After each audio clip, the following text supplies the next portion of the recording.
Alors pour la préparation du filet mignon, là il y a un petit peu trop de gras ici. Ce qu'on fait, c'est qu'on le coupe. On essaye de bien suivre la ligne comme ça et d'enlever le maximum de gras. Voilà. Là, vous voyez ici par exemple, c'est pas une étape très agréable à faire, mais il faut la faire. Voilà, on fait comme ça. Je vous retrouve tout à l'heure.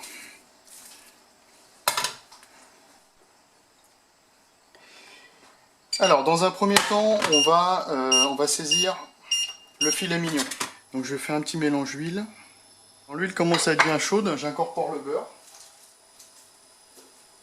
Je veux pas qu'il crame, je veux qu'il fonde.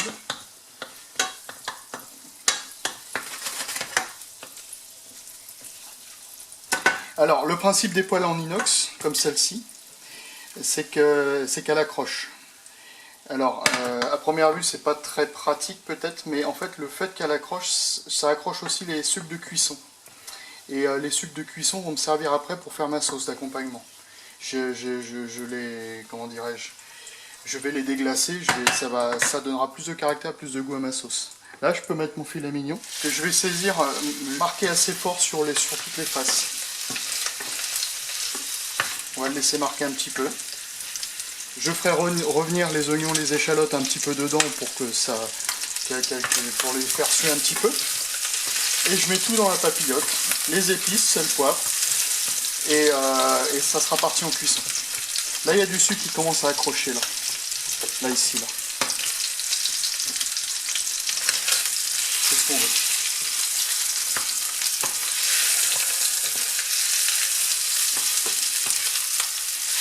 Là, elle commence à être bien marquée, mais je peux la marquer un peu plus, pas mal aussi.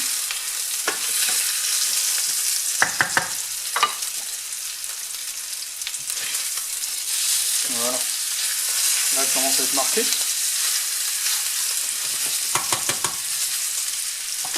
On va la laisser marquer une petite minute comme ça. Là, ça accroche. Hein.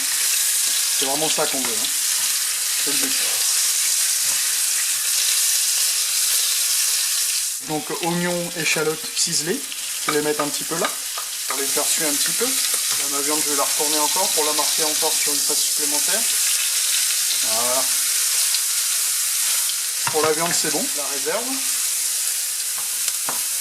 Là, vous voyez, c'est accroche au fond. On le déglacera plus tard. Ça ne m'intéresse pas pour le moment. Là, je coupe. Et on va laisser ça comme ça, puis on va le laisser dans un coin. Et on le récupérera quand on fera notre sauce. Voilà. Je la dépose. Je fais ça. Donc, mes oignons et mes échalotes émincées. Là, je vais arroser un petit peu de thym. Paprika, vous pouvez mettre les épices que vous voulez. Hein. Mais un petit peu de poivre blanc. Salez un petit peu. On est bon. Ce qu'on va faire, c'est qu'on va bien la fermer. Comme ça. Comme vous pouvez. Hein.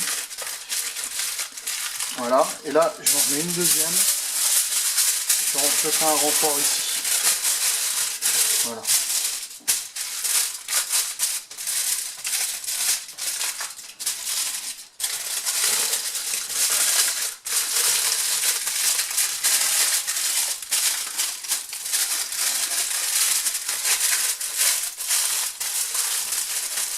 Voilà. On va mettre un troisième renfort sur les côtés. Voilà.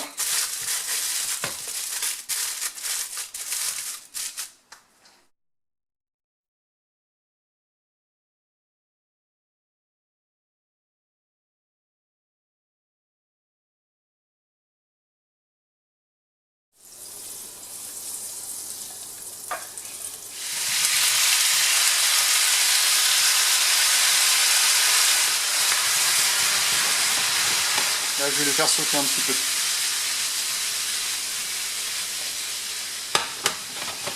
On va avoir une petite coloration. C'est ce que je recherche. Hein, c'est l'histoire de quelques minutes. On les laisse saisir bien sûr une face, on les retourne.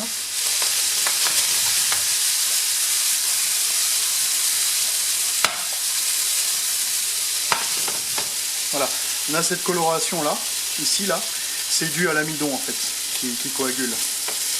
Et ça donne vraiment un goût très sympa, c'est un petit côté croustillant qu'on aime bien retrouver dans ce genre de pommes de terre, très agréable.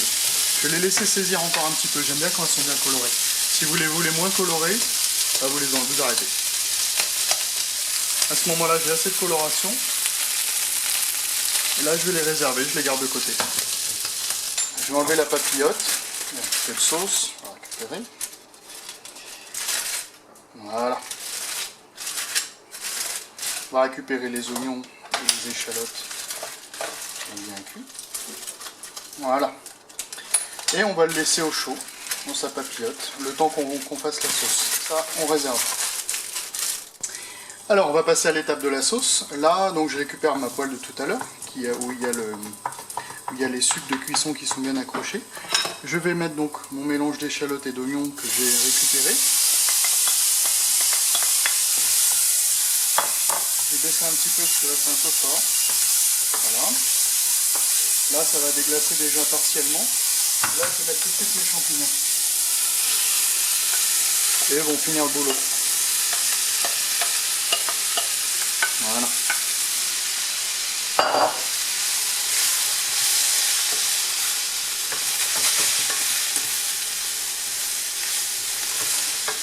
Là, je vais les laisser prendre un peu. Il ne faut pas hésiter à les saler un petit peu. Pas les saler beaucoup, parce que je vais rajouter un petit peu de fond de veau après. Voilà, ça devrait être pas mal. Non, pas attention que ça crame pas en dessous. Si on voit que l'évaporation se fait pas assez vite, je vais mouiller tout de suite au vin blanc.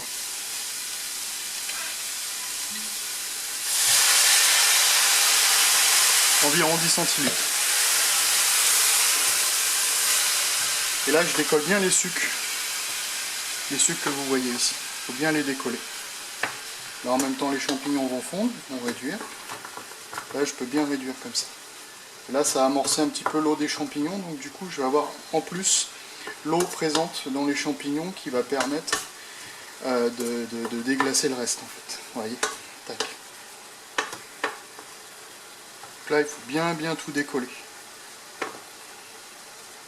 C'est important. Là, le goût est concentré en dessous. Hein. Tout est là. Alors, si vous utilisez une poêle anti-adhésive, on ne récupère pas ces sucres puisqu'ils n'accrochent pas. Donc c'est pas pareil. C'est pas tout à fait le même résultat. Là, c'est vraiment, si vous voulez une sauce qui a un petit peu plus de caractère. Donc là, c'est en train de réduire les champignons. Je vais faire réduire à sec. Une fois la réduction à sec obtenue, je vais mouiller au madère. Pareil, à peu près 5-10 centilitres, hein, ça dépend des goûts, moi j'en mets 10. On fait réduire à sec aussi. Voilà. On peut monter un petit peu la température là, ça s'évapore. Voilà, on est presque réduit à sec là, il n'y a quasiment plus d'eau. Vraiment encore un petit peu de liquide, mais on va pouvoir mouiller au madère maintenant.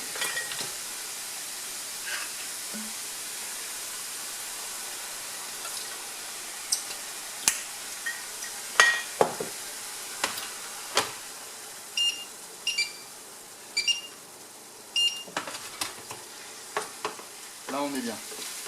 Là on n'aura plus du tout le goût de l'alcool, ni rien. Là ce qu'on va faire, on va mouiller un petit peu.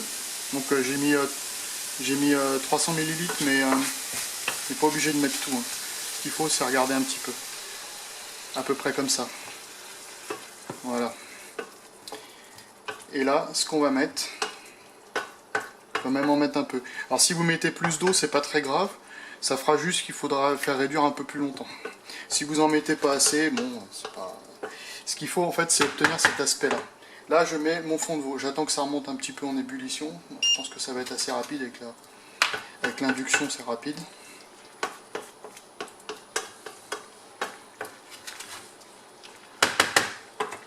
Et là, vous intégrez environ une bonne cuillère à café de fond de veau.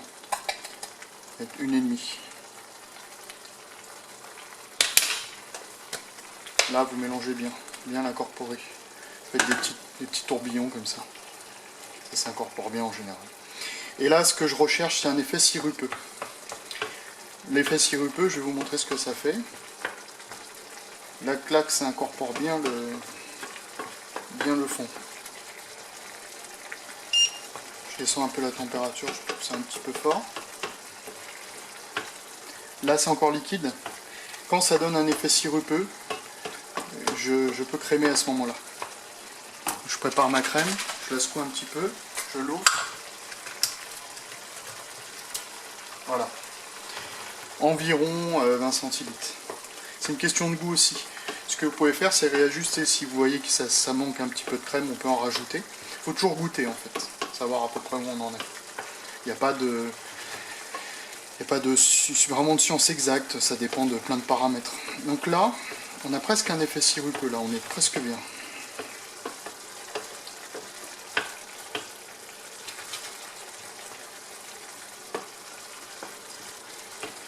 Là, on est pas mal.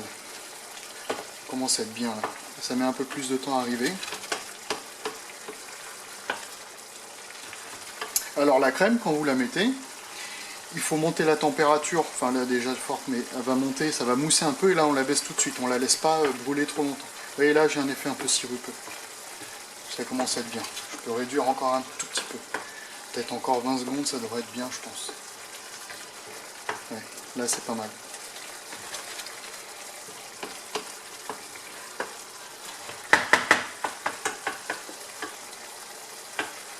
Ouais, c'est bien.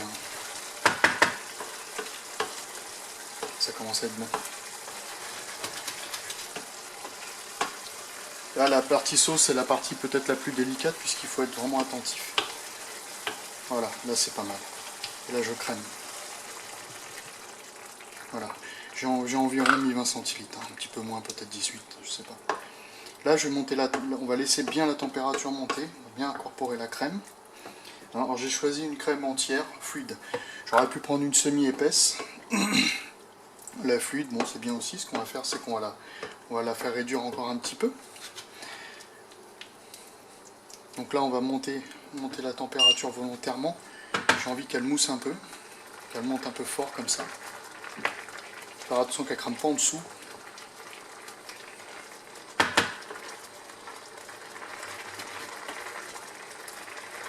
Et là, voilà, là ça monte bien. Et là je baisse. Je vais mettre à 6 sur l'induction, même à 7 pour voir déjà ce que ça donne. Voilà, il faut que ça baisse. Et là maintenant il faut que ça reste à température stable jusqu'à la fin. Là ma sauce elle est prête. Hein. Après ça dépend comment vous la voulez. Si vous la voulez un petit peu plus épaisse, ou si vous la voulez un petit peu fluide comme ça. Moi je l'aime bien un petit peu plus épaisse, donc je vais continuer de la laisser réduire un petit peu. Là on est vraiment bien. Voilà, une petite ébullition, c'est même un peu fort, je dirais. Si c'est mis, c'est bien.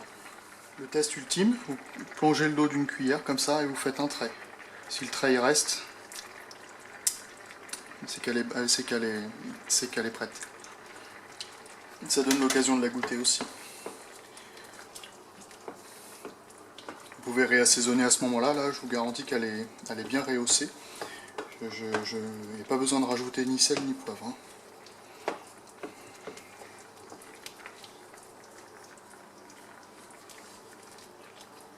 Voilà, je vais la laisser encore un petit peu, je voudrais qu'elle soit un peu plus nappante. Pour information, j'avais mis environ 200 ml d'eau. Hein. Mais c'est pas une science exacte. Voilà, là je suis bien. Là je sens qu'elle est bien nappante, bien comme il faut. Là elle est top.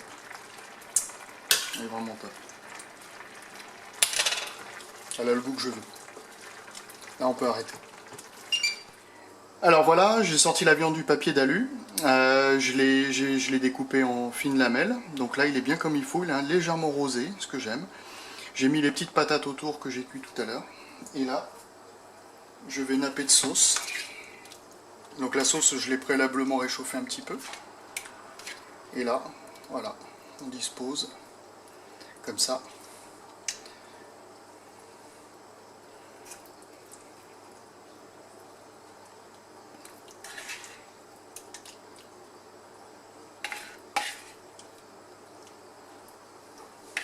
Voilà, ça va donner ça. Là, si le four est un petit peu chaud, on peut le remettre un petit coup au four juste pour que ça garde la température et le temps de servir.